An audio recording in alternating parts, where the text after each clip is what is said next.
The word does say that the parents should lay up for the children, but then it says honor your mother and father. So it's a cycle. It goes back both ways.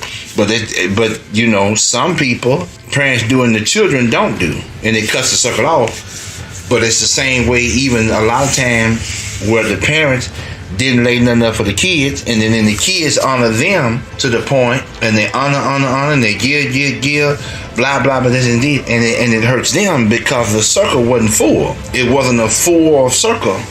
And that's the issue you have many times. That's why so many the children are trying to break away from that life that the family led. You know, mama and them lived like this, dad and them lived like that. And so the children try to break away from that because the circle is never the circle. There's nothing to connect back to. So they try to break away. Then I'm going to tell you what else you find.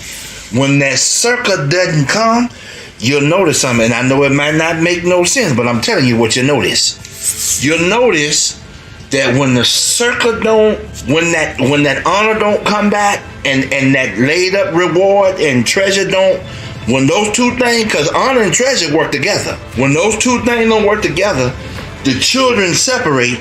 You find out that they leave the parents by themselves. They end up being alone. And then the parents are trying to relive what the children should be honoring them by.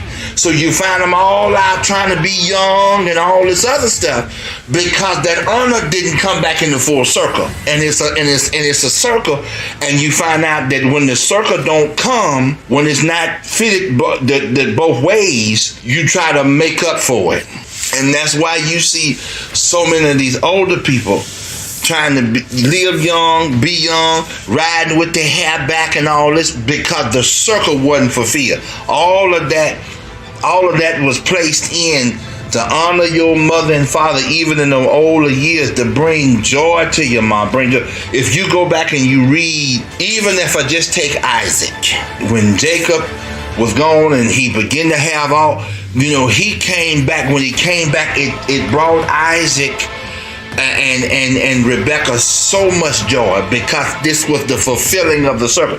Then the father can pass the blessing on to the children. He can pass it on to the grandchildren. But if that circle if it's not a full rewarded circle, it don't work. But Father showing me this is the reason why so many of the elders are trying to live that young life back over when it's already been passed for them. But that was for your children to bring to you. Your children was to bring that honor back to you. That's the circle. They're to bring that life to you. And you are able to impart into your grandchildren. You are able to impart. But you're not able when you don't have that full circle of honor come back to you. That's when Isaac was able to lay his hands on Judah. He was able to lay his hands on Simeon. He was able to prophesy to Dan and Asher. He was able to give them the blessing because of the honor, the circle.